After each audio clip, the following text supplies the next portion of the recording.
一个优秀的火车站必须要有旅客的换乘通道和出站口。宽州站的出站口也选址在南广场。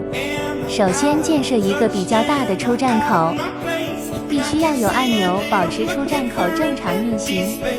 换乘通道也在这里建设，闸机也可以正常运行。放上楼梯后，出站通道也可以到达候车室了。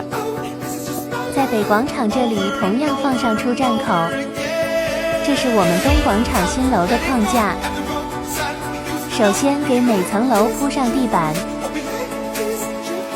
其次放上扶梯连接各楼层，放上栅栏，避免人们掉下去。遵循力学原理，放上一些柱子。一个有实力的火车站玻璃顶是不可或缺的。玻璃顶的颜色当然要渐变，彰显出大美宽州的艺术感。其他窗框处同样铺上玻璃。宽州的2个字同样也要写上，解决宽州站没有字的历史遗留问题。最后增加上屋顶。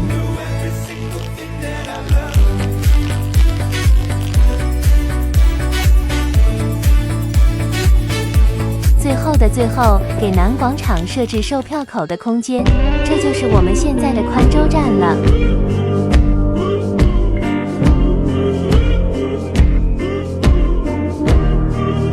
和以前的做一下对比。